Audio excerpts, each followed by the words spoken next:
What's up, Third Street? This is Cassandra. I'm Gino. And we are bringing you this week's Huddle content, focusing on I am statements.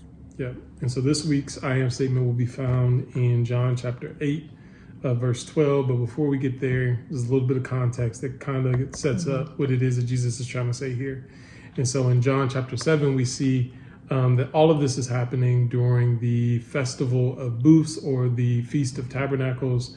And essentially the main idea of this festival, though it was full of different rituals and different ceremonies, was to commemorate the people of Israel's exodus out of Egypt and out of slavery, and how God had been provisional, how he had been protective of them, how he had supplied everything that there was that they needed.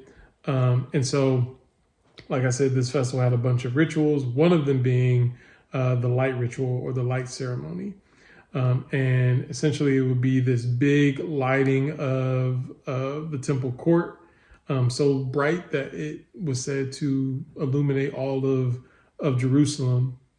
And for the first 6 days of the festival, during the water drawing ritual, these giant lamps would be lit to commemorate and to make people remember how God was there, how his presence was there as a pillar of fire to lead them through the wilderness.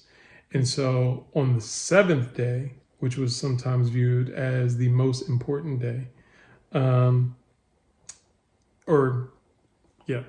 the seventh day, the kind of mood would shift and change, because the candelabra, or these big giant lamps, wouldn't be lit anymore. And it was to kind of commemorate the end of the joyous communal celebration, and take on a kind of a more solemn observance, because it was viewed as the final day of judgment for the year. And so the lights weren't lit. And this sets up Jesus standing in this spot and saying, I am the light of the world.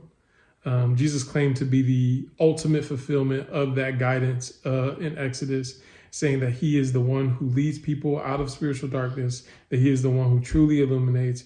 And unlike the menorahs and the candles that were extinguished then, he would never extinguish, that he was there then and forevermore.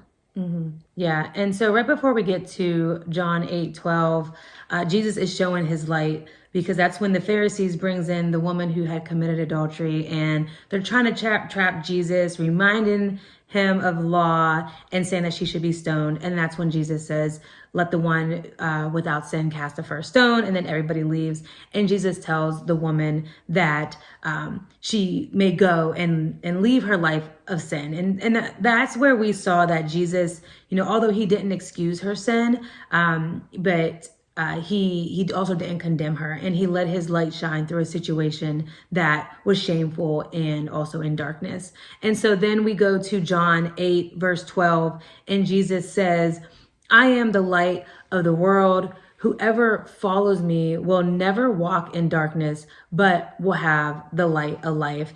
And when he says, I am the light of the world, that's the I am statement, where Jesus is connecting his identity to God's name, which was revealed in Exodus 3:14, I am who I am. And we know that Jesus is the ultimate, his position itself as the ultimate revelation of God, and the one who leads people out of spiritual darkness. And then whoever follows me will never walk in darkness is a promise. And to follow Jesus is to believe in his teachings and to live in obedience. And the darkness that he speaks of is representing ignorance and sin and separation from God. But following Jesus leads us to righteousness. And then he says, but we'll have the light of life. And the light of life refers to eternal life and the enlightenment that comes from knowing Jesus. Jesus is the very source of life itself, which you see in John 1, verse 4, where he is described as the life that is the light of all people. And so I ask you this. What areas of your life feel like they are in darkness, and how can Jesus' light guide you? Are there moments when you rely on your own understanding instead of following Jesus's guidance? And how can you change that? And last but certainly not least, how does Jesus's promise of never walking in darkness encourage you to live with confidence and purpose? It's good. Yeah. All right. Thank you, Third Street. Bless up.